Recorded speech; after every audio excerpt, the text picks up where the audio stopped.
Yeah. All right, everybody. Hello. How's it going? How's it going, everybody? How's it going, everybody? Welcome, welcome, welcome, welcome, welcome. I am here with Camellia. Hello there. Nice to see you guys, actually. Yeah. I'm Camellia. Probably you might have seen me on chat, but this is real Camellia today. This is a real Camellia.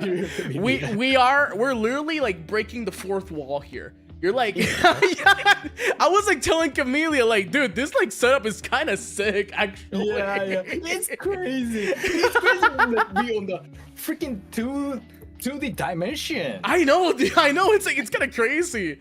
Like I was telling Camellia before we started, I was like sleeping one day, and this occurred to me in a dream. This came to me in a dream. I was like sleeping, and then I just opened my eyes, like, like just like a deep dive. I'm glad you had that idea. Yeah. I'm very happy to hear that, dude. Oh my god, I can't believe it. It's finally the day. It's fine. First of all, I wanted to apologize for like moving up and down. I know you were a little bit sick, so I really just didn't want you to force yourself. But thank you so much for being here. If you're new here, my name's Banzoin, Hakka, the coolest and the cutest exorcist in Kuni, and this is my talk show, The Crowbar, a show where we talk about anything and nothing at the same time. And I am here accompanied by my lovely guest today, Camellia. Your lovely introduction. I'm Camellia. I think I'm known as a composer and for like making music for a lot of like games, rhythm games mostly, and sometimes VTuber, sometimes Vocaloid, like a lot of like internet-based stuff. And I'm really excited to talk to Hakka for the first time. Heck yeah! I mean, you forgot the most important title though. You're the meme overlord. No? Yes, dude. Every time I see her Twitter, it's like every time I see her Twitter, it's either like, okay, music announcement, okay, he's just like tweeting normally, and it's like, ah, yes, shit post. Okay, I admit the title. Thank you very much for your additional introduction. It's like you wake up one day, you listen to a sound, you listen to a sample, and you're just like, I'm gonna make a song out of it. Yeah, that's exactly what happened when I like heard your ooh yeah. Yeah, the ooh yeah, the legendary ooh yeah.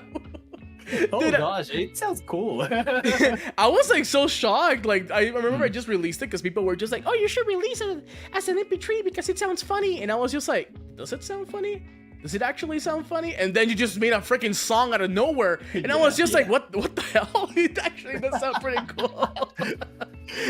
Like it just like clicks like in my head. Like when like I hear something like, you know, punches into your right brain. Yeah, it really punches into your core, and you're just like, I'm gonna make it real. That's the cool thing about like being a creative. Like for example, like this setup here that was actually drawn by the wonderful Seiki. You can check in the description. This is such a beautiful background, beautiful setup. If you want to go ahead and enjoy, hopefully they can upload some HQ quality pictures later, but this is fantastic.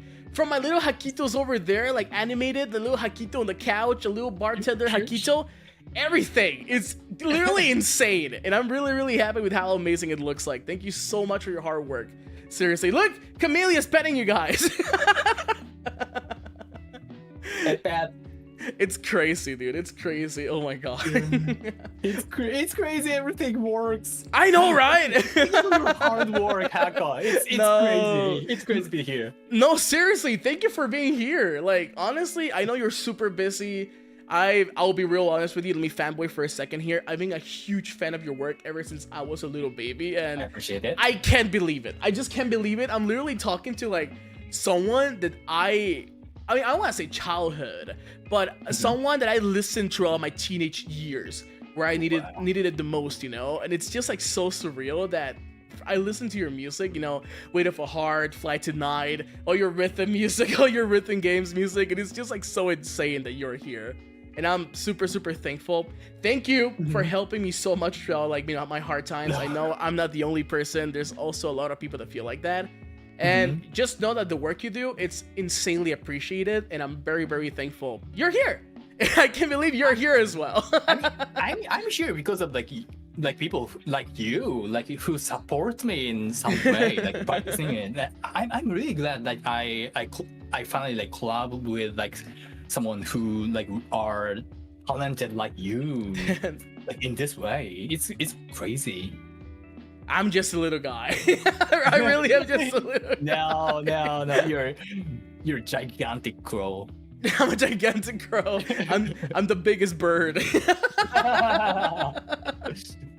Oh my god, dude. I'm like so happy. Like you guys don't know, but this man is a freaking legend. This man has worked for everything. He has made so many songs for like my senpais. He has made so many songs for like sick games. He recently wrote lyrics for an adult song.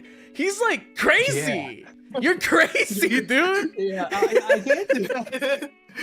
I don't know. I still like feel I'm just an amateur like music hell musician, no. doing like music with like my desire. You know what I mean? Yeah, but it's crazy. Like everyone like come across my music in some way, and like this kind of thing happen.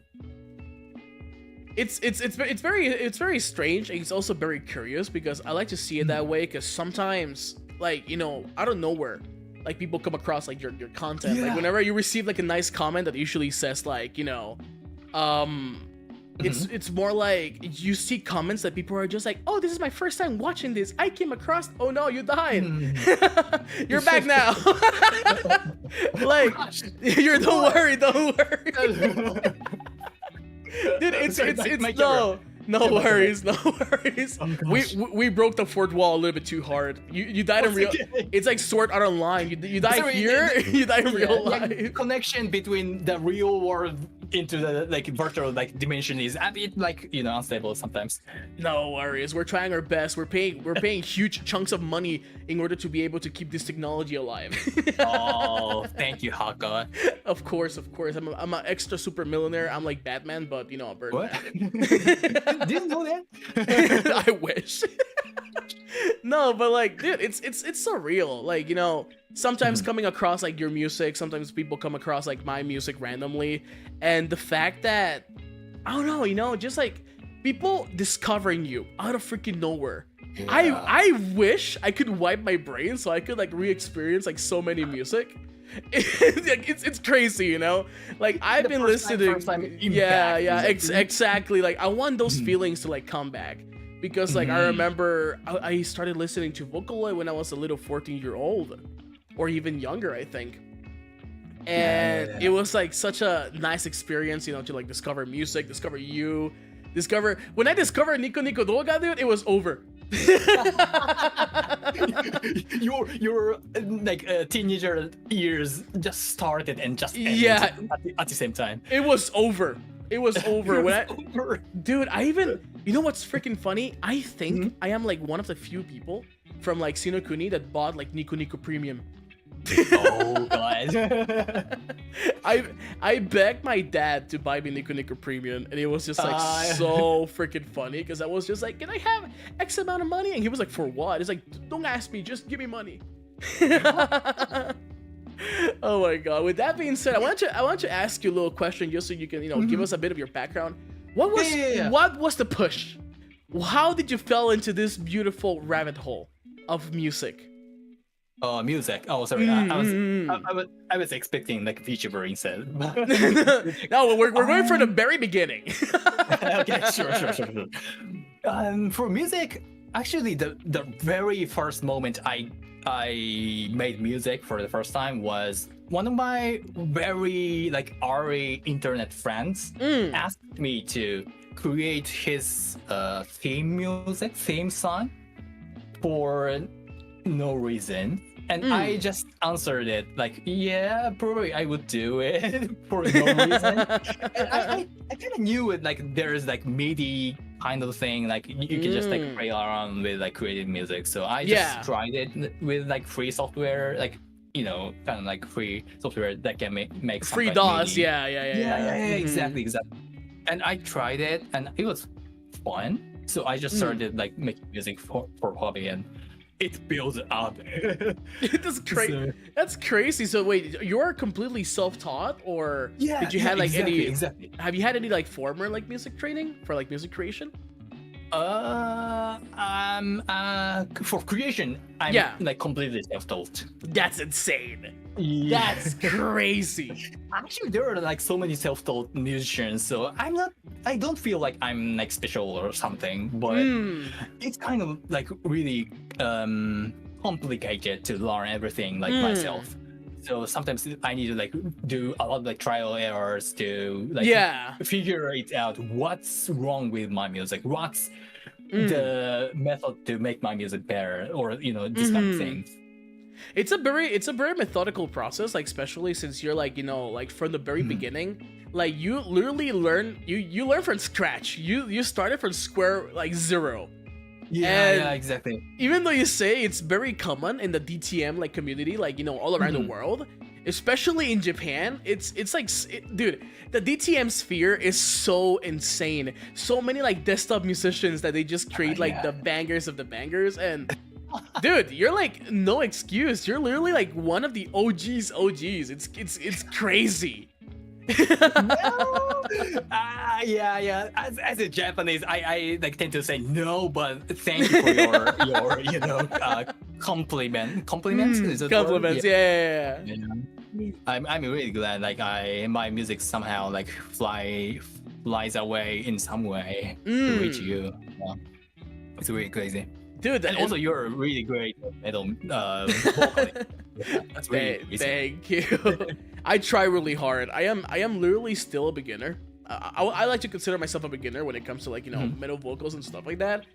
But the little I have like learned throughout like my very short like Banzoin Hakka career, my tiny little baby bird career, I'm really proud of it. I'm insanely proud of it. Like the development is crazy. Like take like it's crazy. Like one thing is like doing it as a hobby, like just like part-time, just like like uploading with tatamitas, like internet and stuff like that, and then like suddenly like everything gets changed and this is now your job.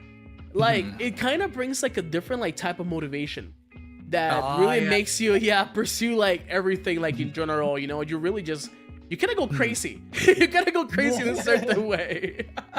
Yeah, it's really good. It's like I also feel that like transition between like this like hobby thing versus like everything got into the next level. Yeah, it's crazy. I'm glad that you had that moment and you're like flying away to like literally flying away to the next dimension right now, and it sounds really great.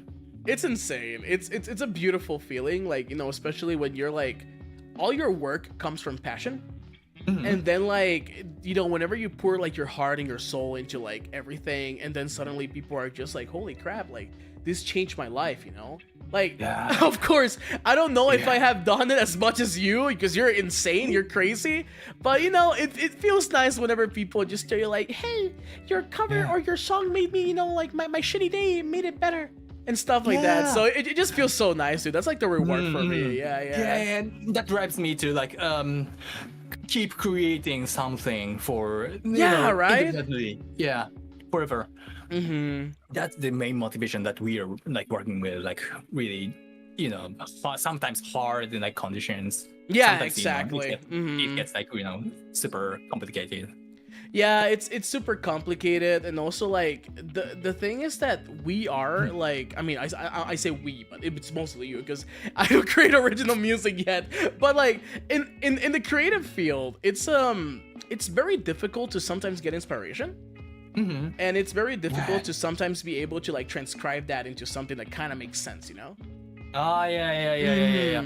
Put it into the like bringing it to life, kinda. Yeah, exactly.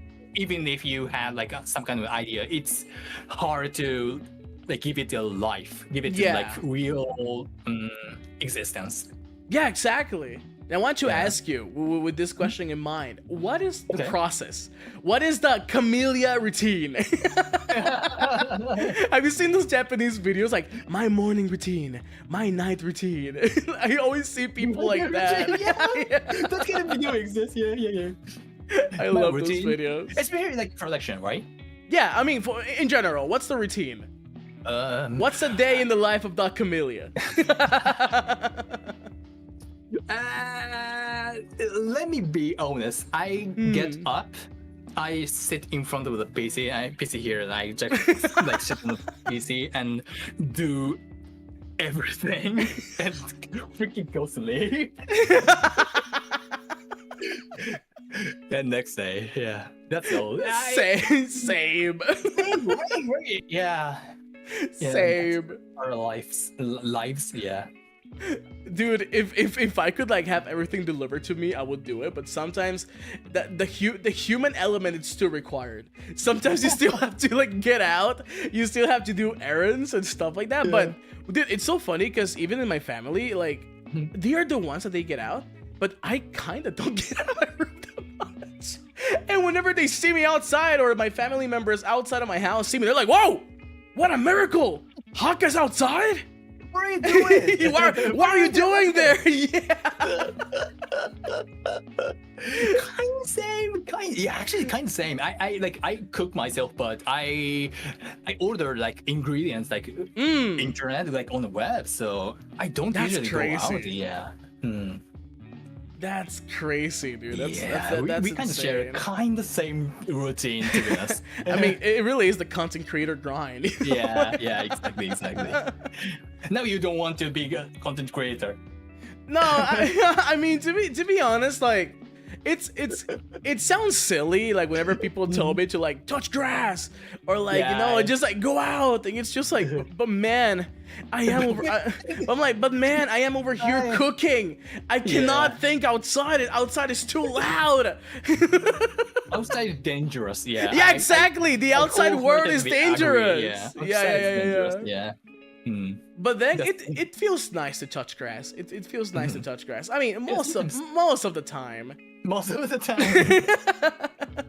What is your favorite? What is your favorite grass touching moment? Like what do you do whenever you really need to like get out? Like whenever you're like tired. I like really tired, so you like kind of want to like go out.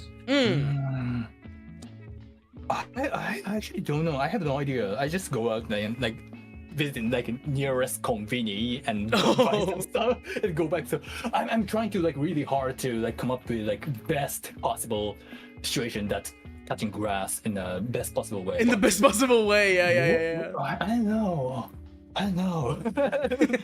What's yours? Mine? I really like to go to the market. I like to go to the market a lot. Over here in Sinokuni, we have a lot of like they're kind of like farmers markets where people basically bring over like their stuff. Like some people bring over vegetables, fruits, and stuff like that. Yeah. I like to do that at least once a month. Because like like I mean, I think they only do it like twice a month over here and stuff like that. So that is my favorite like grass touching moment. Just going there, like seeing people like work super hard, buy fresh vegetables, fresh fruits, because I'm a huge like fruit juice like fan. And that is my favorite. That is my favorite like grass touching moment. Yeah. And traveling now, dude. Now that I tasted the wings of freedom, I want to travel more. It's crazy, dude. Yeah, it's fun, right? You visited Japan like a few months ago, yeah, right? Yeah. It was in October, yeah. So a few months ago, yeah. With a pair of Crocs. With a pair of legendary Crocs.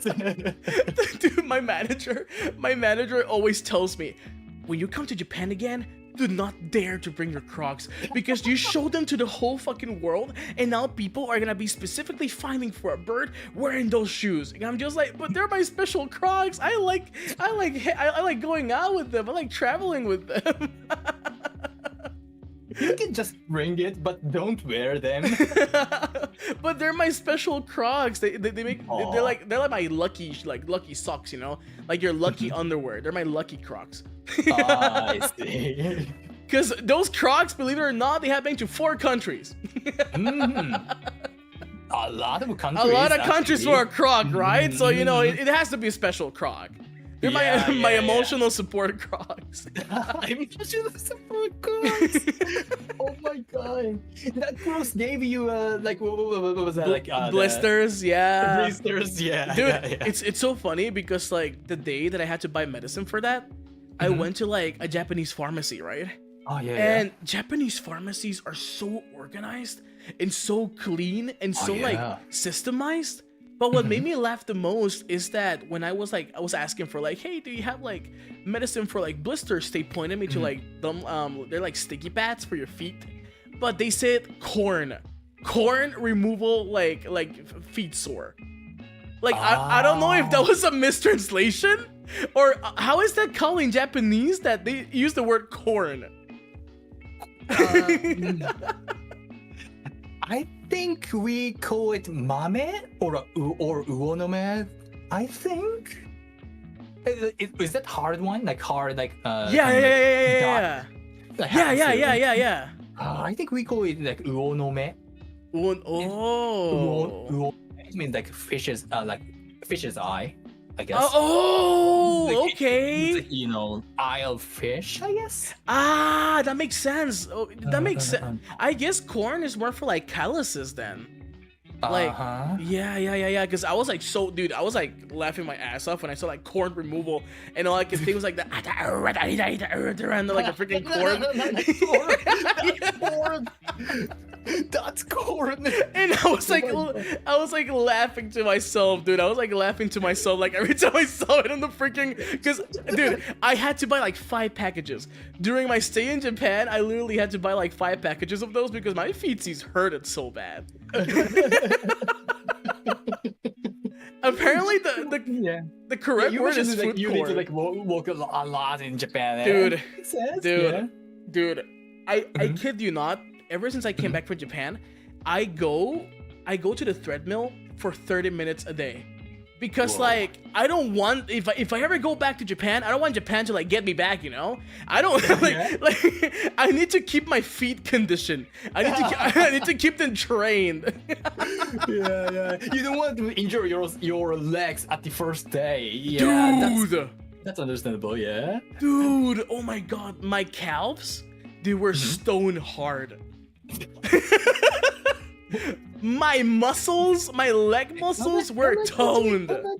Yeah, absolutely. Feel them. Solid rock. Can you play Metal Plex sound? Oh, the metal. Yeah, you just like that. Oh, that's hard.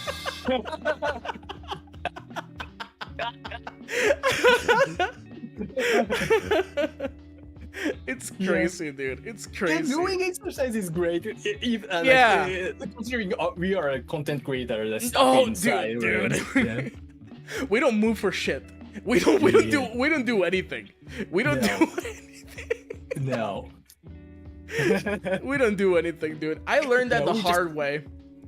The hard way, yeah. Cause like when I was like my first day in Japan and I lay down in bed, I was like, I'm so out of shape. I was like looking at the ceiling and I was like, my legs. I didn't do anything. my everything. Oh my god, dude. It's insane. I love it though. I love it. I love it. I love every single second of it was amazing. Oh, cool. I am really good at that as a Japanese people. Japanese person lives in Japan right now. It's really how to say happy to hear. I'm glad to hear that, dude. It's like it's crazy. I'm very happy that I kind of had like my tourist like experience already. Because like, you know, in the future, if I go back to Japan, I'm just gonna be more chill about it. Yeah. Because the like first time you're a bit like stressed, a bit like nervous about it. You go crazy. You You literally go crazy. There's like so much to do. There's like so much to buy. Like going to like fashion stores. I was like telling Camellia, like his fashion is insane, impeccable. I love Japanese fashion so much, dude. Like he's all dripped out. Like he came here wearing his little fit. Like he fixed his hair. He came all dripped out with his little hat. It's crazy, dude. I feel underdressed. No. You're cool. Your outfit is like amazing always. Thank you. I also love like the original outfit as well. And Yeah. You're goth. Is that goth? Goth, yeah. I mean, it's basically inspired in Visual K because I love Visual K. Yeah. So I took a lot of like like Visual K like influences, kind of with like goth, kind of like like very alternative, kind of like GIK-ish. Yeah. The future style with like VK. Yeah. Exactly. Like all it took me was really just to walk in Harajuku. I just had to walk in Harajuku, and I was like, yeah, I know what to do for my second outfit. Yeah. That makes sense. That makes so much sense. Yeah. So much GIK aura from your outfits. Dude, it's insane. Like seeing people like all dressed up well. It's like crazy. Dude, I could talk about fashion all day long. I love nice clothes, but they're so expensive. Yes. They're so freaking expensive. Unfortunately, we need to like spend like a lot of money to get this kind of like outfits, to be honest. Yeah, but they look amazing though. They're a great investment. They make you feel nice. They make you feel pretty, and it all goes back. It's a vicious circle. Like when you like treat yourself and you're happy, it's really good. That's great thing. That's great thing about like buying like fancy outfits. Yeah, especially when they're like inspired by like musical bands and stuff like that. Like a lot of like, dude, Vocaloid fashion. Like it's funny because whenever I see like Vocaloid, like like Miku with like a nice fit, I see Kaito with nice fit, like Rin, Len, I'm just like, God damn it, I want to wear that. Like it pisses me off. It pisses me off because those clothes are not real. Unfortunately, you can't reach the Vocaloid fashion from your dimension. I mean, I can do it. Now you can do it. I can do it. I just have to materialize it.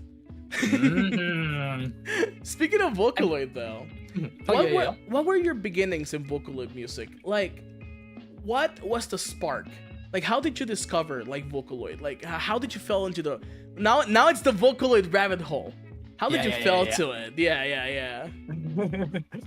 Actually, one of my friends who also does music introduced me the like concept of Vocaloid back then. Like when was that? 2010 or something? Holy crap! I'm not remembering the exact year of the the event or when it's released, but they introduced me the concept of Vocaloid to me, and I kind of thought that was cool, so I just tried to like play around with like a lot of like Vocaloid stuff, especially with Miku. So then thanks to Nico Nico, there are so many people who are trying to seek for like Vocaloid music back and now as well. So my Vocaloid stuff got found by like people. I think that's the starting moment of me like discovering Vocaloid stuff from the first place, I guess.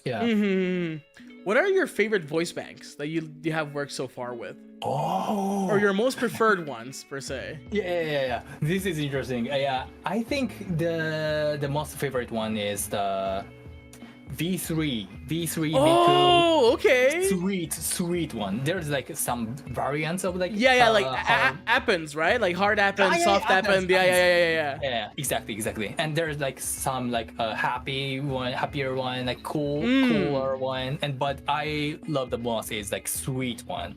I think it sounds a lot more like bossa nova, like it's chill and whispery and breathy. So I just love the tone that the voice bank has. I think it's the most favorite one. Damn, nice, dude. Yeah. I really like the hard appens.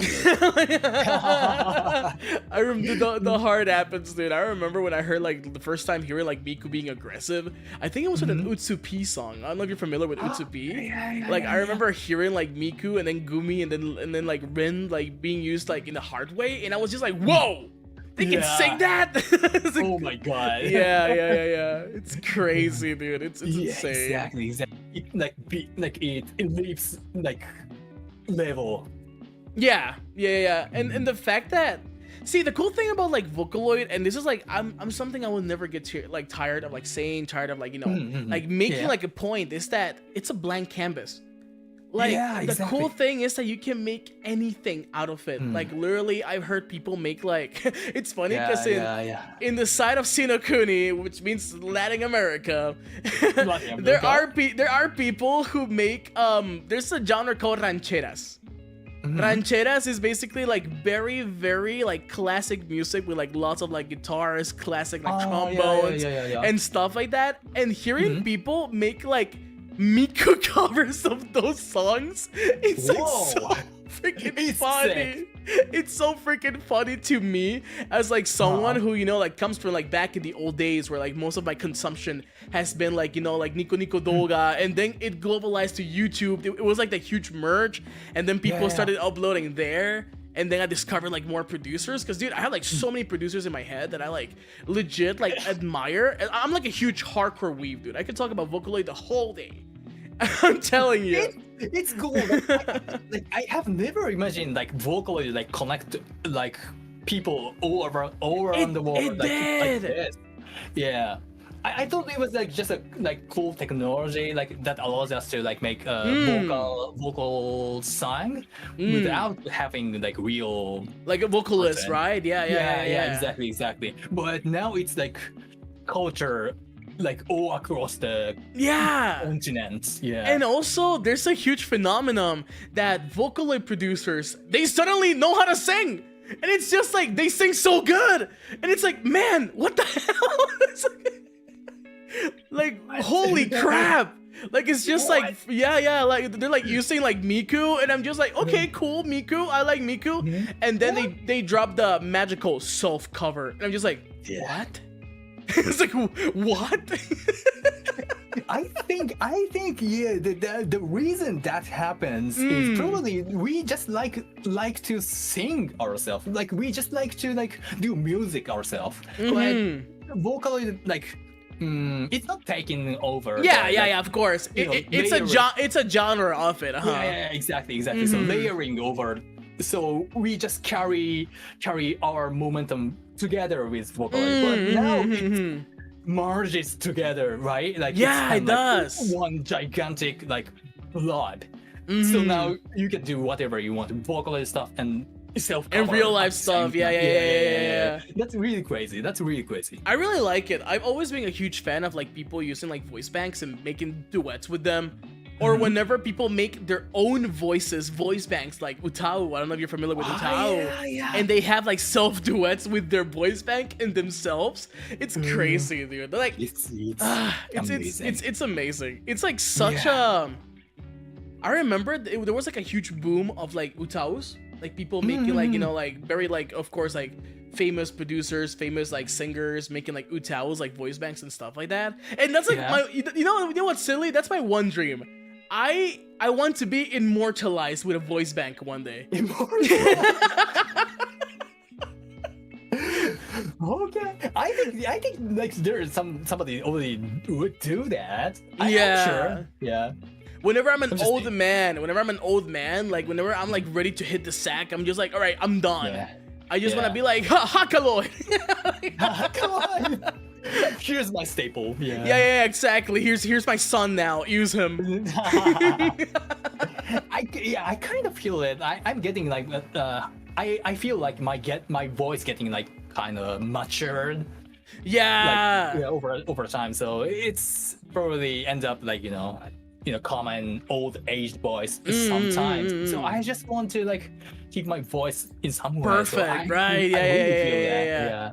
Dude, I remember, oh my god, I remember when I was a little baby and I got like into singing. Like I will be singing stuff like Matryoshka, I'll be singing stuff like Panda Hero, but I had like such a little baby voice, and I was just like, wow, I sound so nice. But then puberty kicked in, and I was just like, oh. I was like, now you have. Yeah, now I have this. Dude, my voice is in the middle.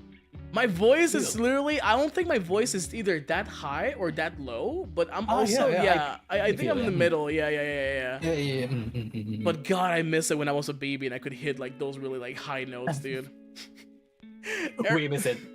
Yeah. We need to live with something we have right now. So, Yeah, exactly. Yeah. That's why I always tell my Hakitos, like doing singing or like, you know, like using your voice, it's really about like working with what you have. And that way, once you get familiar with it, you can basically start experimenting like towards like, you know, either like improving it or trying different techniques or stuff like that. Just like you said, like music and singing and like in general, it's really all about like trial and error. Yeah, you really have to like find a way to basically make everything work and stuff like that. It's a really cool thing about it. Yeah. It's really cool. It's really cool. Like trial and error, like are allowing us to like explore the method, like a lot of like infinite amount of like possibility, and try to create that something we truly like loves. Yeah, it's quite crazy thing about music and doing singing as well. It's I feel that. Yeah, especially with experimenting. But speaking of experimenting though, what is a genre that you have not done yet, but you would like to experiment or you would like to mash into your current production style? Ah, that's interesting.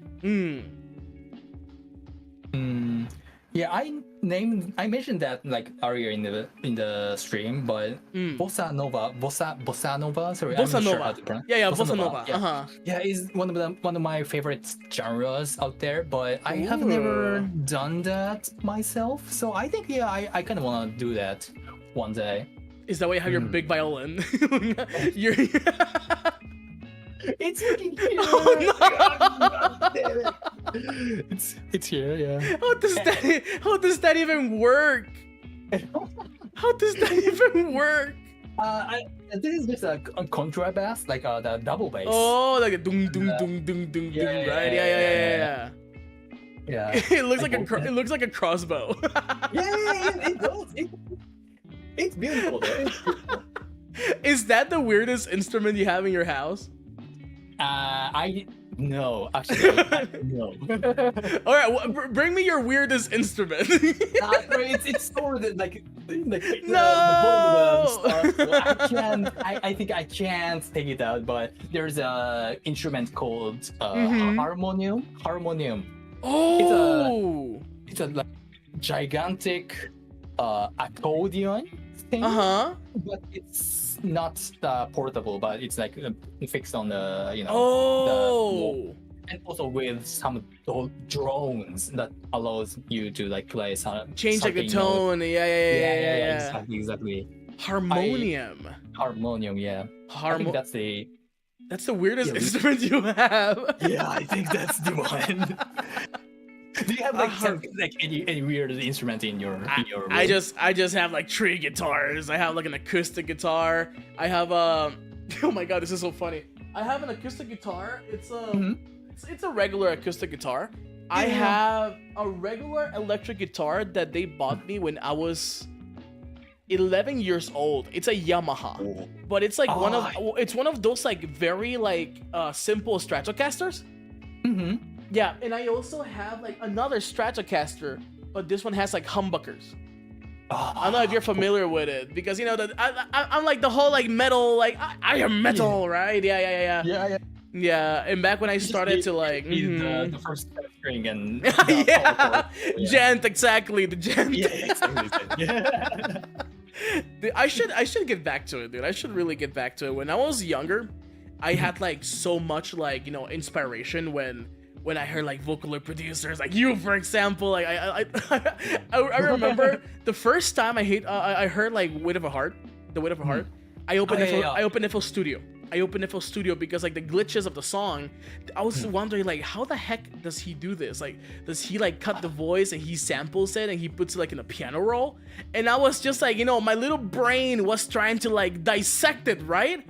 And I opened FL Studio, and with the little like patches of the piano roll, I was like, damn, I'm a producer, bro.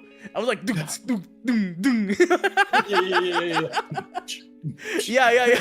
I was like making like I was like making loops. I was like, yeah, this fucks. My very short-lived career, like Hakka P career. Aw. Rip Hakka. It only lasted 2 years, and then I was just like, you know what? I'm just gonna focus into singing. No. Yeah, Dude, you can it's come back like crazy. anytime if you like have time and motivation. It's kind of like a good thing about like doing it on computer. Yeah, right. Exactly. Yeah.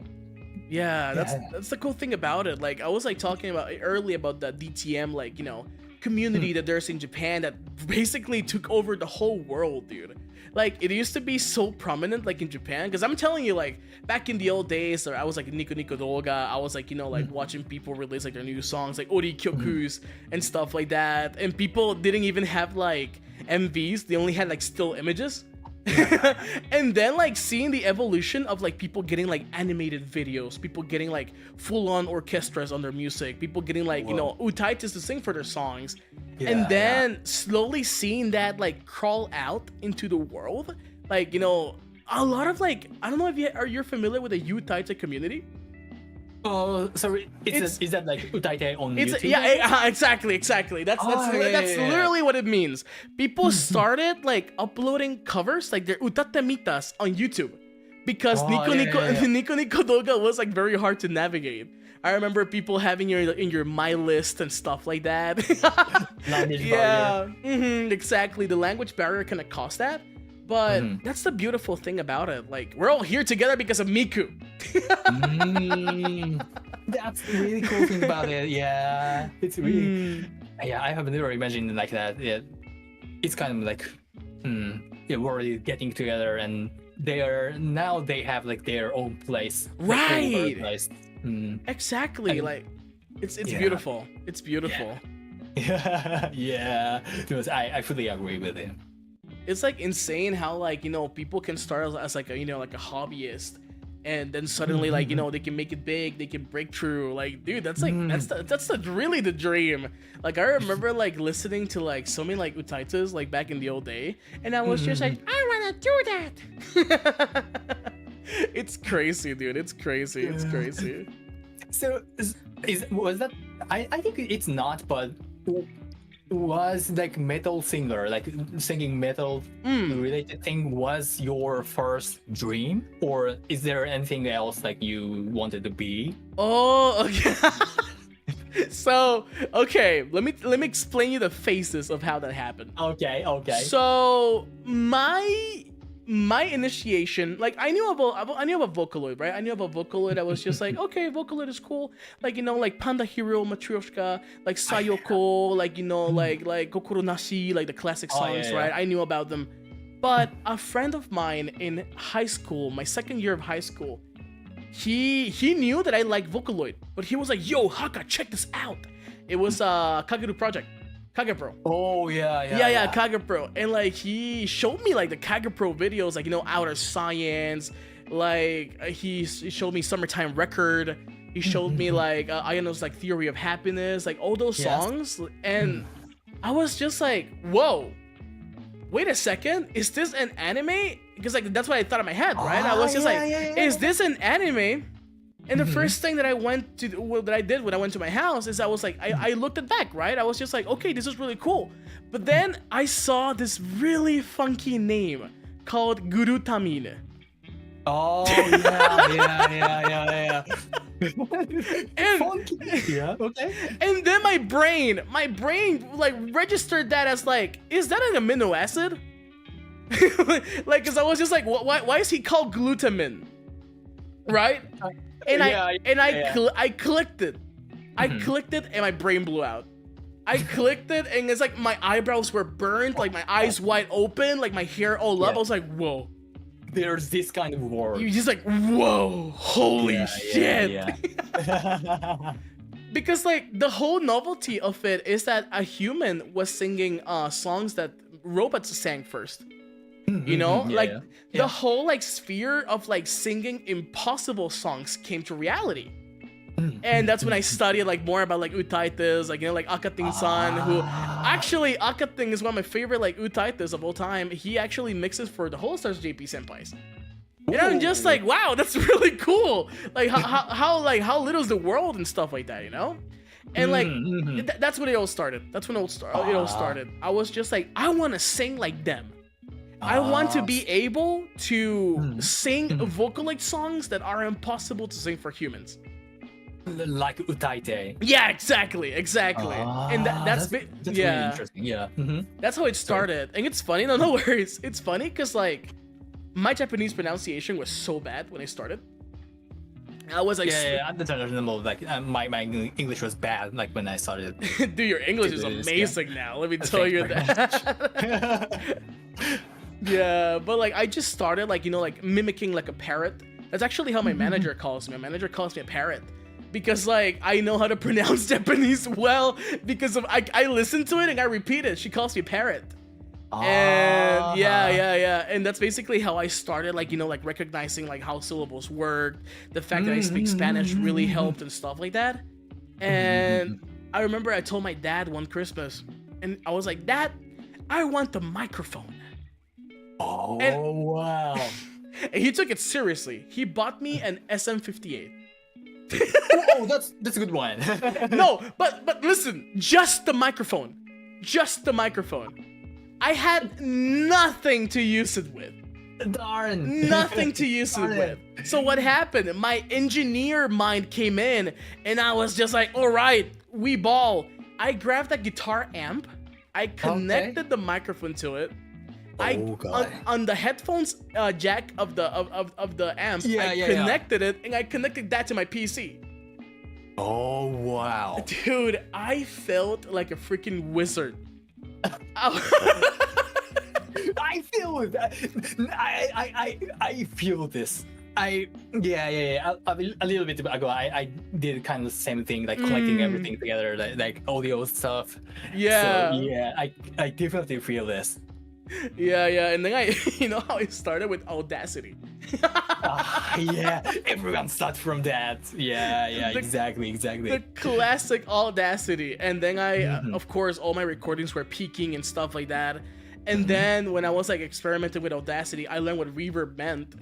I learned what a compressor was, and I was just like, wow, my recordings sound like shit because they're all like peaking because the volume was all like maxed up. Unfortunately, yeah. But then I learned how, like, you know, like gain stage it and stuff like that, and that's kind of how I got into recording. You're also like self-taught then. Yeah. From the very beginning, I was like, I didn't even like look up, like I had no idea what an audio interface was. There were not much like information about exactly like, how to record, how to like do everything, you know, on your own, especially. Yeah. And you know what's funny? My first interface was a pod farm. A pod. Oh, what's that? It's a guitar pedal. That one? The pod, yeah. The red, like circular one? The pod, exactly. The pod for pod bar. Wow, that's okay. That's a good one actually. Yeah. It's for guitars. Yeah. And I was like, I remember like I bought it from like used place marketplace. Like I was like looking into like instruments and stuff like that. Oh yeah. And I bought it, and I discovered that of course it had distortion because it was a guitar pedal. And then I sold it to a friend, and I bought a mixer. One of those like slider mixers that had like an USB out. And I was just like, whoa, clean audio. Yeah. Like guitar amp. Yeah, that would be a huge brain. What's called like mind blown moment. Yeah, mind blowing moment, exactly. God, Go ahead, sorry. No, it's just fun. It's just very fun. Like, you know how like everything kind of made sense. And then I used to look for like mixing tutorials. Yeah. But it's funny because like all the mixing tutorials on YouTube are from like very old men that play rock. Yeah. So they don't tell you anything. They like, for them, like, you know, melodyne doesn't exist. For them, vocal timing doesn't exist and stuff like that. So it's kind of crazy. It was a lot more primitive. So yeah, exactly. Yeah, now it's like evolved so much. Yeah. It's crazy, dude. Now you can literally do like auto timing, auto tuning, Yeah. and stuff Yeah. like that. Mixing is very fun though. Yeah. I prefer it like doing it myself though, like unlike doing, like some kind of like auto things. Yeah, but yeah. There's a lot more like freedom like that we can Yeah. do and think of it. With like vocal timing, vocal tuning. Speaking of that though, whenever, because I assume you also like mixing vocals, right? Because basically vocals are just one layer of instruments more. Yeah, exactly. Yeah. Out of like the whole vocal mixing process, what is your least favorite part and your most favorite part? Oh god. Probably the most favorite part.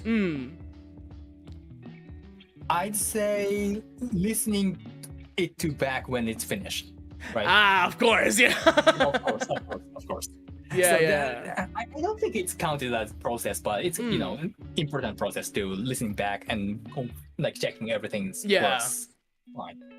But least favorite, there's a lot of okay, gosh. So because they're human, they sometimes take mistake. Sometimes they sing wrongly, like wrong lyrics, and sometimes we can't go back because it's like recording in studio and it's done. We need to fix that sometimes, and that's nightmare. Like we need to gather every single like wave data, like the audio data from the recording, and scratch through every vowel, every sound. Oh my god! Recreate the freaking phrase that the singer sung wrongly. So vocal comping is basically your least favorite part. Exactly. Yeah. Sometimes didn't work. Sometimes it does work. Sometimes. So yeah, it's like not the worst part, but sometimes it's worse because it's the most tedious. It's the most tedious part. Exactly. Yeah. It also comes with like vocal editing, like tuning, timing. My least favorite part is timing. I hate timing. Timing is so it's so mendokusai, you know? It's like it's very mendokusai, which it's very like it's tedious. That's basically it's a lot of work. And especially when you have like so many layers, because it's funny. I am the kind of person that will send you 20 vocal layers because I like doing doubles. I love doing triples. And sometimes that can be good because you basically have like the opportunity to like listen to the best take. You basically do like the comping, like this part of the verse sounded good, but the chorus sucked. You change it for the second track and stuff like that. But it's funny because like the person I learned to do that from is Glutamin, actually. After studying his like music style, like his singing style, I heard that he had like doubles, sometimes triples. I learned that he had harmonies, ad-libs, like supports, and I was just like, oh.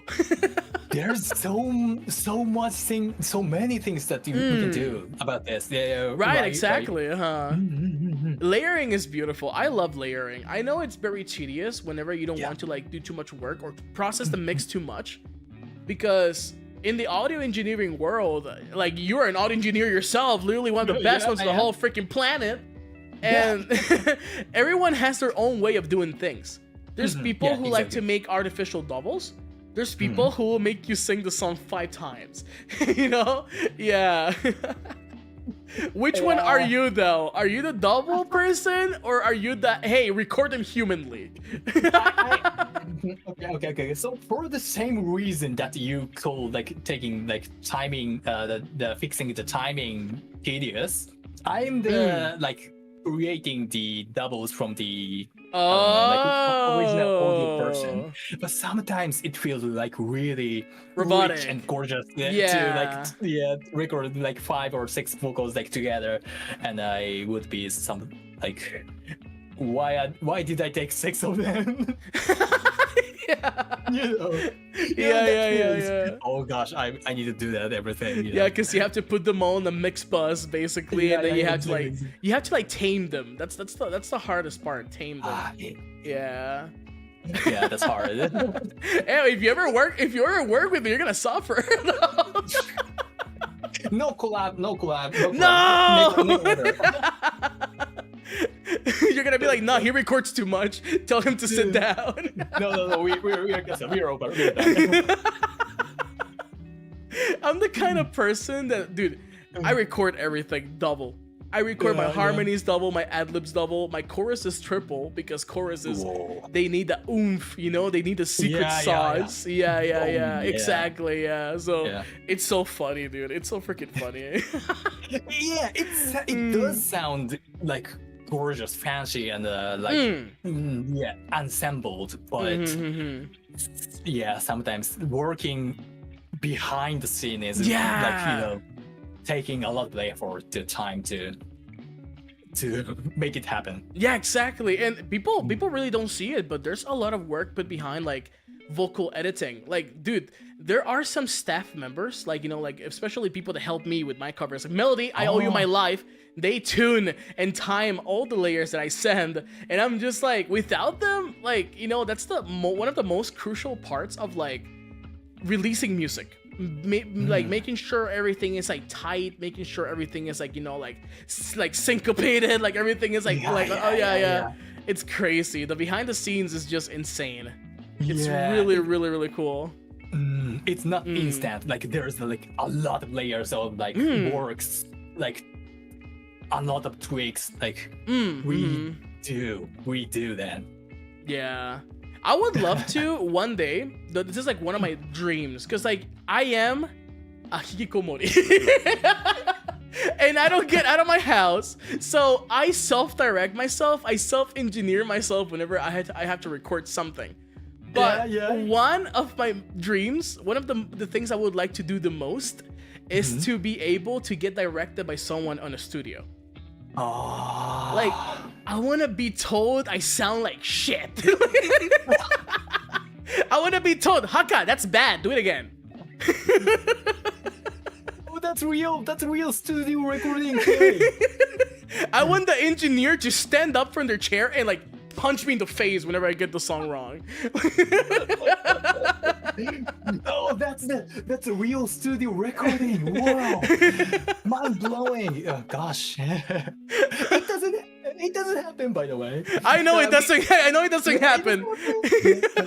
We are very actually the producer of the music, the engineers, like everyone in the studio is somewhat, you know, otaku and hikikomori, right? Yeah. Yes, and there's like some degree, but like almost everyone. So we are very how to say, like tadashi and you know, polite to everyone. Happen. Unfortunately, your dream crushed, but nah, man, it's fun to be on the studio and doing everything. Yeah, I would love that. That would be insane. That would be amazing. Because like being directed by someone, because you know, like that is like, I have a lot of knowledge that I have acquired because, you know, self-directed myself and stuff like that. But I want a professional to do it. You know, I want a professional to tell me that. It'll be crazy.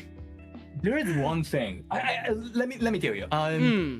Recording yourself can be better than taking it in the studio. Oh, it's really interesting that you can just do everything you can. You can do everything in you know, PC, right? You can just like record yourself, you start it yourself, sing it yourself, and record it yourself, and you check it yourself, right?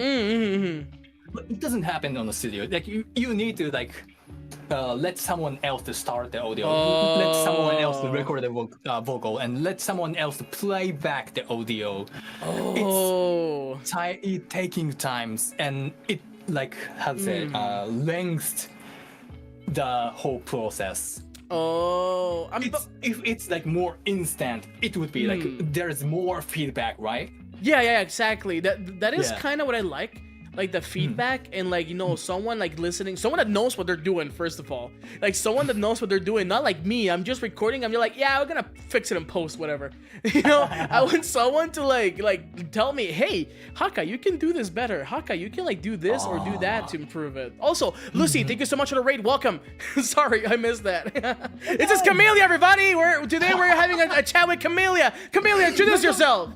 Welcome to the weirdest stream on this planet ever. I'm Camille. I'm a composer for a lot of like rhythm games and VTuber and vocalist stuff, and we are collabing together like this today. So thank you for tuning in, and welcome to the Crowbar. welcome to the Crowbar. Thank you so much for the raid, Lizzie. But yeah, it's like that's what I really want to experience. You know, like just have like someone that has like worked with my favorite like artists. And basically tells me what to do, because I would also learn, you know? I'm a little thief, you know? I'm there to steal the tips and the tricks, you know? I'm there to... Oh, that's interesting. That's interesting. Yeah. I put them in my pocket. Oh, God. Yeah, it would be like really interesting for you to like be in recording in the studio, but there's like pros and cons. I know there's pros and cons, but God, that's like my dream. Like, you know, I have my home little studio, my humble little home studio that consists of my foam wall. I have a wall of foam, so that way the reverb doesn't hit the room, but it's not soundproof at all. Yeah. The studio is like a lot like more sound damping cushions, like it's a lot more. You can listen to your thoughts there. Yeah. Oh my God. It's insane. That's like one of my biggest dreams ever. Just to be directed like, you know, a professional, or be directed like, dude, like just in general, like, you know, like, hey Hakka, you're doing this and this because we're doing this.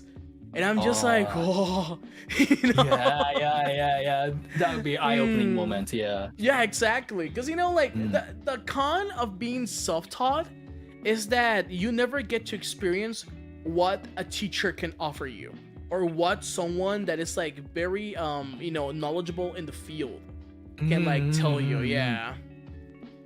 It's really cool.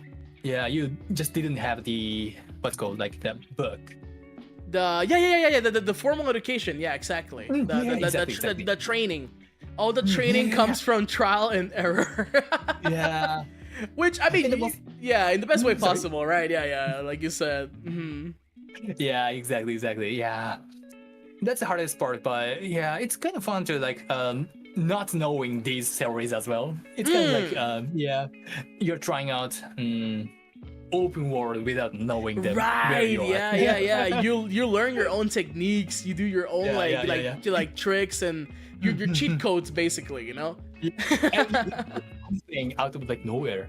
Yeah, exactly. Holy frick. Yeah, exactly. That was me with screaming. That was me with like metal screaming. You asked me how did I get into metal screaming, and I forgot to respond that. Well, the reason why I got into metal screaming is because ever since I was a little baby, I've always been into metal. I've always been the black sheep of my family. You know, I've always been like the like the hardcore type of dude, yeah. And when I was a little teenager, I would like practice screaming in the background. I would do inhales and stuff like that. People will probably they'll probably think I'm dying, but you know, it worked out. And it kind of died out when I got into Vocaloid. And then I discovered like Japanese metal, like, you know, like Maximum the Hormone. I discovered like my favorite band, Fear and Loathing in Las Vegas. Yeah, and I was just like, holy crap, these guys are crazy. Yo, like you can use this. You can use that experience, right? Yeah. And everything came from like imitation. I was like imitating like, you know, Maximum the Hormone. I discovered utaitas that specialize in screaming, like Sekihan, who's one of my favorite like utaitas ever, like Araki as well, Kanseru. And I was just like studying their technique, you know. I was just like, so they do their voice like this, and it's like and I learned how to do vocal fry. A friend of mine, it's funny because like I have a friend of mine that taught me how to do power fry. Is that like you? Yeah, you push like yeah. And it's funny because the video he sent me, he is shirtless. He is recording in his room, and he's just like, "Hey, what's up, Hakka? This is a really quick video how to do power fry." And dude, everything started there. That was the legendary moment. No, literally, I asked him, "Hey, dude, how the fuck do you scream?" And he was like, "All right, hold up 1 second." And I was like, okay, I'm waiting, and then he just sends me the video, and I'm just like, oh, okay, cool. And that is how I discovered like the break between like my voice. And with that, with power fry, like, you know, with power fry being there, because like, there's like multiple techniques. There's like fry screaming, false chord, inhales. Oh. Yeah, there's even mixtures of both. Power fry is kind of like one of the versions of fry screaming, but it's more like it's a little bit how to say this? It's kind of brutal. I see. It's very violent, and it can like damage your voice a little bit if not done correctly. Yeah. So with that, I discovered false chord, which is what I do my screams. Like my screams are like the very like, you know, like demonic pit ones. That's false chord because that comes from my stomach. Oh, I didn't know that. Yeah, it comes from your diaphragm. It comes from like the mouth of your stomach. Whoa, I didn't know that. I learned something new today. Yeah, so in general, Japanese music taught me how to sing and taught me how to do everything. Oh god. I'm so grateful, dude. I'm like so freaking grateful that I fell into the rabbit hole of like, you know, like Vocaloid, like J-Rock, J-Metal, Visual K recently. And it's just so like insane. Oh god, so you've been like big Japanese music fan for a long time. Yeah, I'm a weeb, yeah. I was trying to avoid that word. But... No, I'm proud. I'm proud to be a weeb, dude. We're proud to be. Yeah, ever since I was a little baby, I discovered Overworld, one of my favorite bands. Overworld. Yeah, I know a lot of music, dude. I know a crap ton of music. Like we can tell you love music. Yeah, it makes me really happy. Like I listen to so much music, and it just like it inspires me so much. Oh yeah, that makes sense. Yeah. Hakka history time. Yeah. Yeah. My humble beginnings. It was really interesting to hear. Like, even in Japan, like it's rare to hear like someone who gets into music or like singing, but how they gets into music or singing is really rare to like share, right? So it's really interesting for me to like hearing like how you grew up within the music of like influence of music and singing. Yeah, because like what happened is that I felt so inspired. I felt so what's the word I'm looking for? Music saved me. Music saved me from a very difficult time of my life, and I felt so inspired, so distracted that I was just like, holy crap, I want to be this good. So that way I can also help people in the future, you know? And that has always been my main motivation. That has always been my main like goal. Like I want to inspire little babies like me when I was a little baby too. So it's very nice, you know? Yeah. I knew you were a really wholesome person, but I didn't know you were such a like this level wholesome. No. you were like adding up your wholesomeness like day by day. Thank you. You're very wholesome too. You're very easy to talk to. I'm very happy we're finally doing this. Yeah, I'm so happy. Thanks you. It's like Uno reverse card. Yeah, it's you. No, it's you, dude. Thank you for being here. It's a shame we didn't have the Yeah. We can go hambun. Don't worry. Dozo. Yeah. Oh my god, it's so nice, dude. It's nice. Music is like, music is amazing, and I'm very happy that we all can share like like this feeling together, and it's cool. It's really cool. I live in the 3D space, he lives in the 2D space. In the 2D space. We share the same emotion through music. That's amazing. Yeah, exactly. It's the best part of it, dude. Like, like just being able to be inspiring other people. Like getting to be able to like break the language barriers by just sharing good music.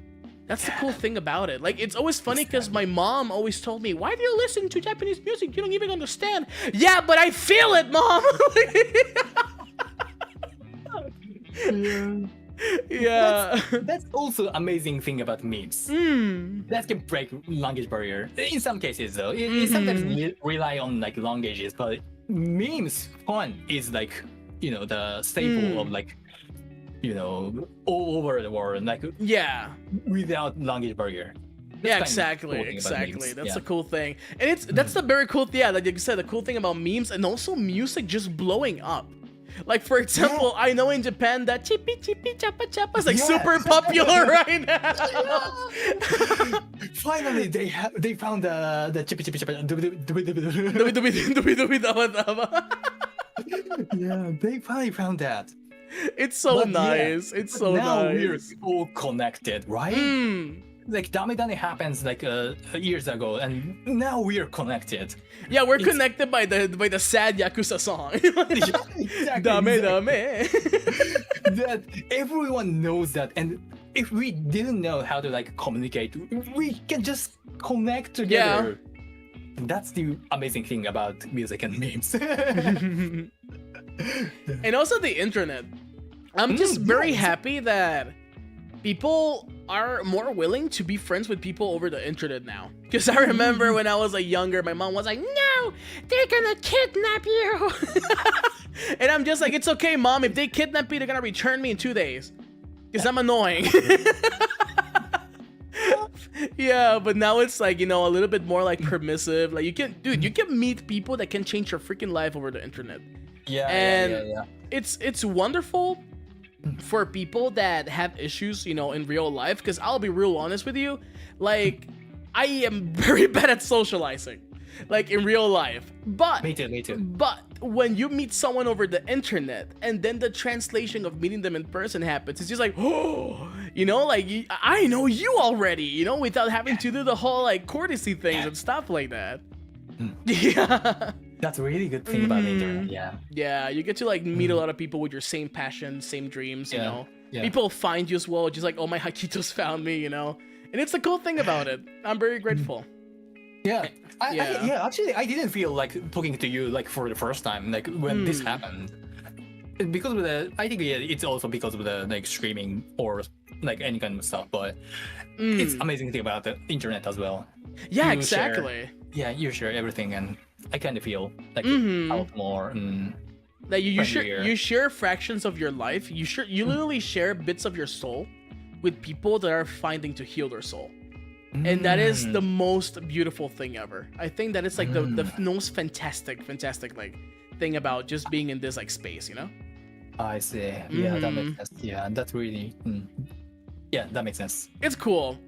Like, you know, having meaningful like friendships and stuff like that. It's just so nice. Like never in my life I would have thought that, you know, like me like being a funky little guy in the internet could like, you know, have like such a huge impact for some people. Because in reality, I'm just a little guy, you know, like we're all just little guys over here in this planet.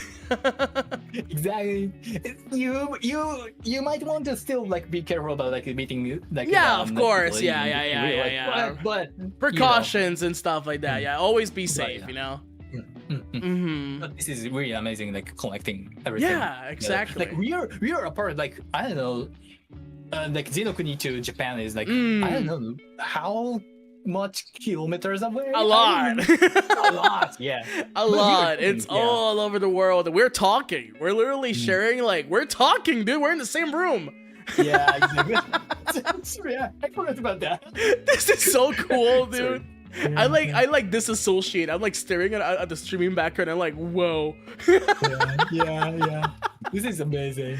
It's so sick. It's so sick, dude. It's like so sick. It makes me so happy. Thank you for allowing this to happen. It's the craziest thing I've ever seen and I've ever been like soaked myself into.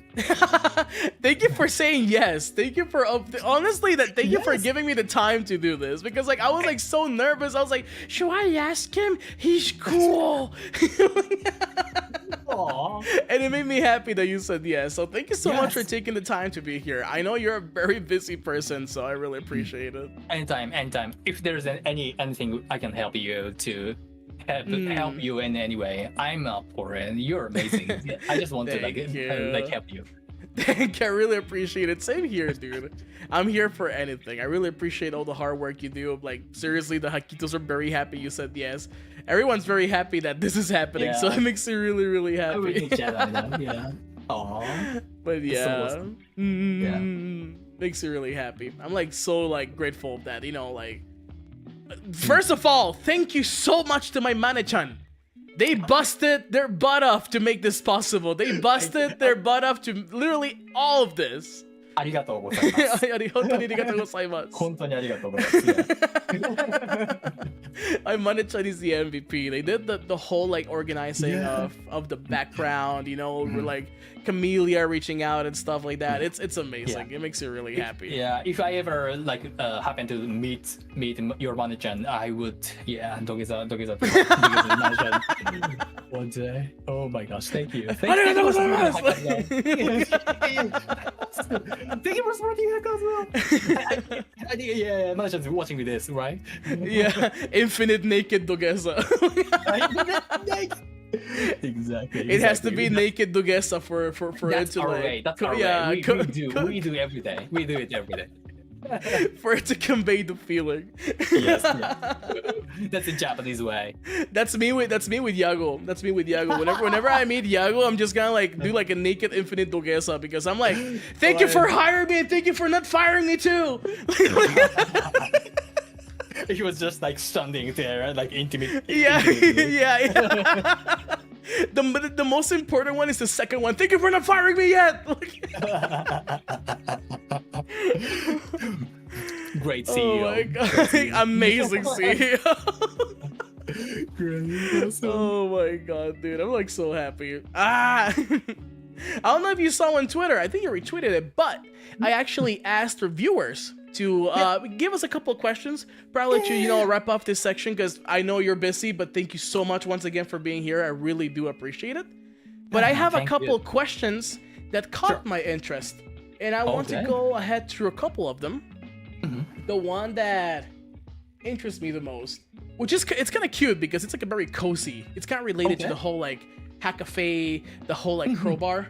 It says this is a question by Sailor Rose Zero. This kind of works for the both of you, but also kind of specific.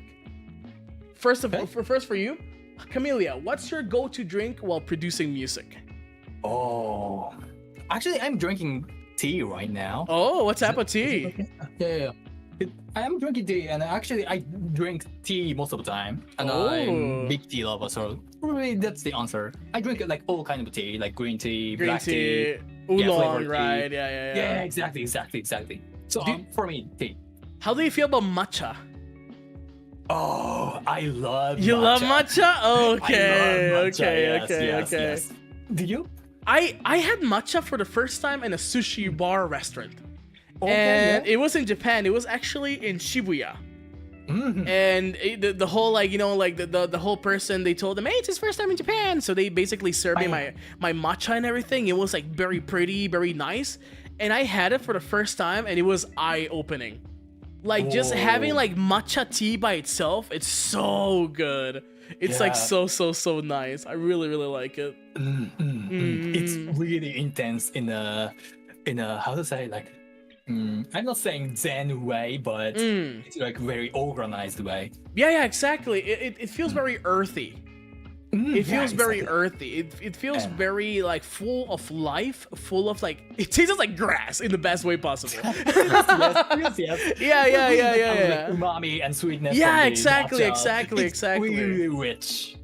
It has like this like creamy flavor at the end of it when you have like the foam on top. It's really good. It's super good. Exactly. That's what I love.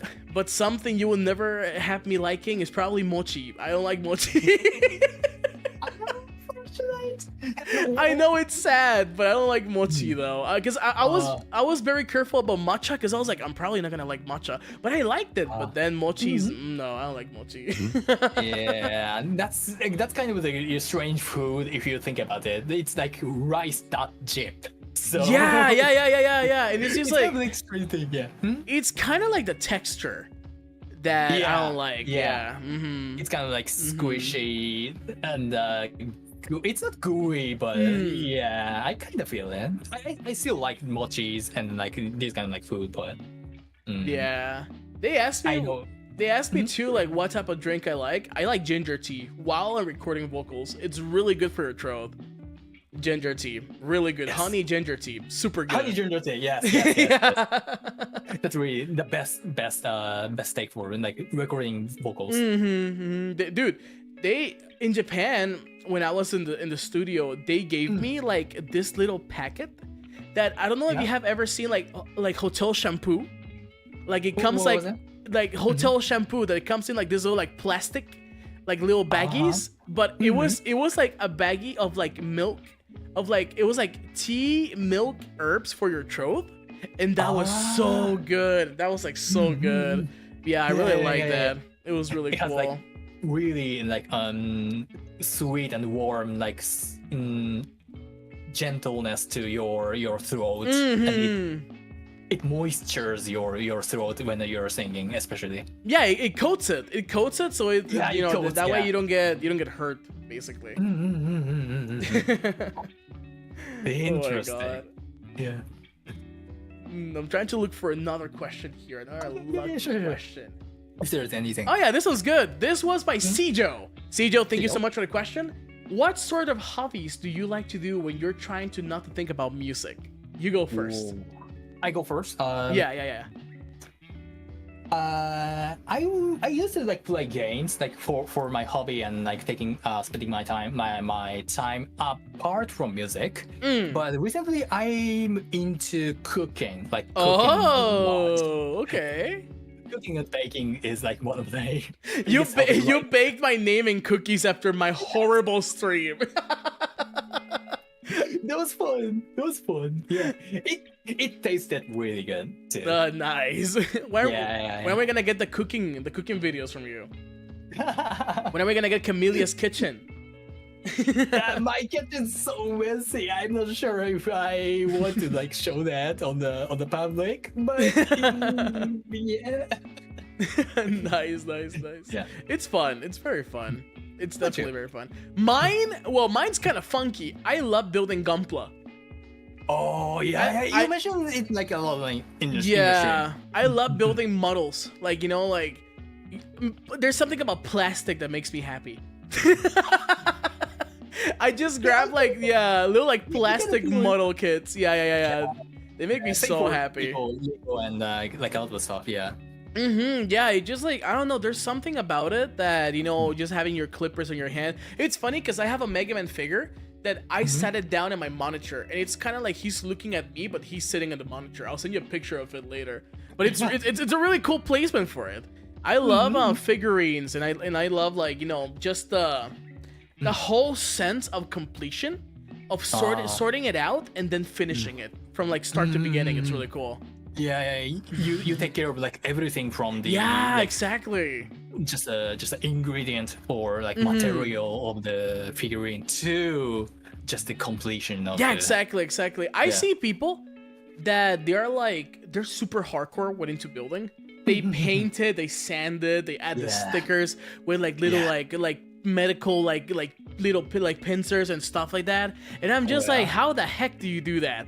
Like how do you have the patience to do that? But it looks amazing. Custom builds as well. I see people that have made a lot of like custom builds for Tempest. It's really cool. I like it a lot. They're amazing. I have no idea how to do it, but yeah, they look so awesome. It's really cool. It's very nice to have like hobbies that are very different from like our personalities as well. Because people never expect me to be into like stuff like that, into like little like plastic model building. Yeah. And cooking as well. I like cooking a lot. I really like cooking a lot. Yeah, you do. It's yummy food. Yummy food. Yeah, it's the biggest pro about cooking. Yeah, exactly. The yummy food comes out. If you think about it, it's a Gunpla but for food. Exactly. It's like building a plastic model, but you eat it. Yeah. Gosh, yeah, that's one of the unfortunate thing. You eat it, you eat it, it disappears. That's the one of That the makes me most sad. Yeah, unfortunate that, about that it. Yeah, also yeah. makes me sad. That's the Yeah, worst part. food gone sound. Yeah. Gone, yeah. Oh my god. Thank you for answering the question. I think we're probably gonna answer the last one because I don't want to keep you here for too much long time. This question was submitted by Asu Susume. They ask, I am interested in trying making some little music, but I have zero music knowledge with both music theory and music instruments. How do I start, and do you have any recommendations or any prerequisites, knowledge/skills, software tools that you think it's needed before starting? I see. Yeah, this is all yours. You're the musician here. I just yell into the microphone. Let me think. So probably the first thing that helps you to learn how to create music is probably, as Hakka says, imitation. Like imitate someone else's creation.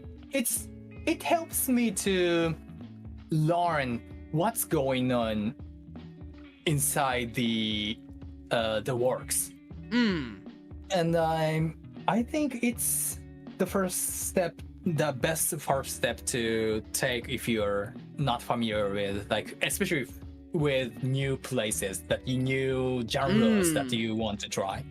And sorry, what was the latter question? Sorry, is there two? Sorry, my delivery comes, but I'm no worries. So, what was the second question? Oh, the second question is how do you have any recommendations or prerequisites with knowledge, skills, or software? I saw. Okay. For the software, you probably would want to try out Reaper as a DAW. Yeah. Yes. I genuinely believe Reaper is the best DAW, like one of the best DAWs on the world. And also, it's, if you want to try out like something, Reaper is like what's called free to share, free to pay. It's what's the word? Yeah. Free to pay, and it allows you to like. It's very generous, but also the license is very cheap. Please support them because most of the music creations you hear and you enjoy were made by audio engineers on Reaper. So it's only $60. I know it can be a lot for some people, but it's really, really worth it. It's really worth it to, like, be able to support them. Yeah, especially compared to like other like DAWs. Yeah, exactly. It costs a lot, unfortunately. But Reaper is cheap, and it also allows you to like customize a lot. Like, so it's the best DAW, I guess. It's forever. It's not a subscription. Yeah, exactly. I think and there are so many free softwares like if you want to try out. So yeah, probably you might want to like look up for yourself, and it will help you to like play around with like a lot more instruments on like digital workstation. Really great things to start. Also, what you could probably do is you can find MIDI version of songs and import them, so you can kind of study how some people write like drums, how some people write like synths and stuff like that. And also, recreation is the best way to learn. Recreation. Recreation. That's the word. Yeah, I absolutely agree. There's one last thing. Any tools? Do you know of any free tools that they could use as instruments? Instruments? Oh, okay. So like in the real life, I guess. Like VSTs, maybe. VST. Okay. I'd recommend, if it's okay with paid product, I'd say Kilohertz. Kilohertz Space Plant. It's one of the most versatile synth ever created. It's one of my actually I was using like some kind of like other instruments such as like massive these kind of like instruments, but Faceplant debut and I switched like completely to face plant. That You is migrated, awesome. yeah, you migrated your whole work. Dude, It's a little bit more like a nerdy software, so if you want Yeah. to like, learn it, you might want to like start from somewhere else. But if you want to improve like your creativity, that's the best place, I guess. yeah, and you also have to put like 17 OTTs in the master track and Exactly. and sausage fattener. You know it. Sausage fattener. I like the one with the little tiger. There's one with a little tiger, right? That he gets like pissed off. Yeah. Yeah.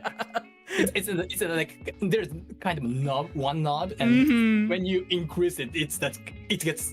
Yeah. Those are programs that they actually are kind of helpful, but they kind of become a meme in the whole like, music industry, especially sausage fattener. It's so funny. Exactly. Well, OTT is also like great effect, but it's kind of like super strong, super like vivid one. So you might not want to like overuse it. Yeah. Also, sound goodizer. Sound good. That's one of the like the master tips there. yeah, exactly. I fully agree. Not overuse it, but it's great. They're great products. There are a lot of products that are kind of like, I wouldn't say shortcuts, but they kind of help the process be faster. Or and that's the best thing, because like the thing about music is that you really, and don't take this by heart, you don't need that much music theory to write music, but music theory is a tool that helps you follow your production to the best way possible. It's kind of like like a frame of how you can do things, but it's not completely necessary. Yeah, it's like if you playing Minecraft vanilla, it's like you don't know anything about process. You know, if you get wood, you can just make stick, and you can exactly. Like, wooden axe. It's kind of root that it's very, what's the word? Efficient. Efficient, yeah, that's the word. It's efficient. As for music theory, what I would suggest you to learn as a complete beginner, it's probably key recognition, pitch recognition. Yeah. So that way you can transcribe music, which is really important, and also intervals. Intervals will save your life. Yeah. Really good stuff. Really good stuff. And that's pretty much all you kind of need at a very basic level, right? Yeah. I agree. And there's like frequencies, but probably you learn it like as you go. Like, yeah, exactly. As you go. Yeah. It's nice. It's nice. Like music is an open world, but there are certain rules that will help you do your music faster, more efficient, and basically give you like, it's like training wheels. You can learn with them, and you can learn without them, basically. Yeah, and there are like so many like tutorials and like free upload on like free resources. Yeah, exactly. Yeah, a lot. Thank them. Thanks to them. Thanks to them, I learned how to do certain stuff, and it's really cool. Music theory can be really helpful, but don't obsess too much with it, because it can really scare you away from music. Yeah. it's like you playing game completely rely on the like wiki. It's not it's not the best fun way possible. Yeah, the best way to play the game. Exactly. Yeah, exactly. You might want to like go around, discover, stuff like that. That's the best. Yeah, motivation. Yeah, motivation, passion. Put your heart into it, and you'll find a way. Everything finds a way. Probably, that's the best advice we can give. Yeah, honestly, when it comes to musical production, I'm a noob, but we got the master here. So thank you so much for responding to that question, Camellia. Thank you so much. I appreciate it. Thank you for your questions as well. I appreciate it. Oh my god, we're done. I can't believe it. The first episode of the Crowbar. Oh my god, dude! It went amazing. So smoothly. Oh gosh, it could be a lot worse. It went great, dude. It went great. You were a fantastic first guest. I really appreciate you being here. I thank you for making time out of your very busy schedule. I know No, how it is. I know the grind. So I really appreciate it. You being here for me with an hour and 30 minutes, it's literally like the best. It's my Christmas gift, my birthday gift, my anniversary gift. I will always be grateful forever. Infinite duguesa for you. Speaking of gifts, can I show you something? Me? Okay. Yeah. Okay, so this is something I have been planning Oh. to do for this occasion. It's not that long, but once the first time I heard about like this collab, I just wanted to do this thing, and this is a special bottle for the opening day of the CROWBAR. Oh. It's Oh my God! What the heck? Look at this. That's so cool! Here? Yeah. What the heck? Wine soy? What? That's so sick! We just got this. Dude! What the hell? This is amazing! This is for you, Hakka. Thank you so much! Everyone who joined the CROWBAR. Thank you for What the heck? And, this is for you. Oh my God, dude, that's what the heck? You're so sick. Thank you so much for doing that. This is actually really awesome. This is really unfortunate that Thank you so much. Get the real thing. Hey, one day I'm gonna go to One day. Japan. We're gonna have a banger sushi. We're gonna sit down. It's gotta be cool. That's so nice. What the heck? Thank you. Dude, you should take a picture of it. I want to upload that on Twitter if you can. Yay! I will share with you after the stream. Yeah. Thank you so much, dude. I really appreciate it. Thank you. That's so sick. Those Hakka. Thank you for drawing the illustration. I know. I see a drawing, dude. Where did you get a drawing from? I asked Jun, the illustrator of this illustration, and Oh my God! I asked I had this idea, and if you have time. That's amazing, yeah. Jun. What the fuck, Jun? Thank you so much for doing that beautiful drawing. Thank you so much for holy crap! Making my dumb idea becoming real. It's beautiful, dude. It's not dumb at all. It's one soy. I appreciate it. Thank you so much. Arigatou gozaimasu, Camellia. Yeah. That's so sweet and kind of you. Thank you. God damn it, now I need to give you a temiyage when I meet you. Yeah, I'm waiting for you. Next time. I promise. Thank you for inviting me for this occasion. I'm really glad I'm the first guest of the CROWBAR. I appreciate it. Yeah.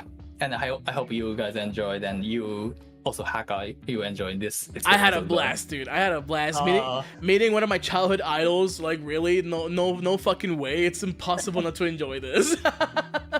Oh my God.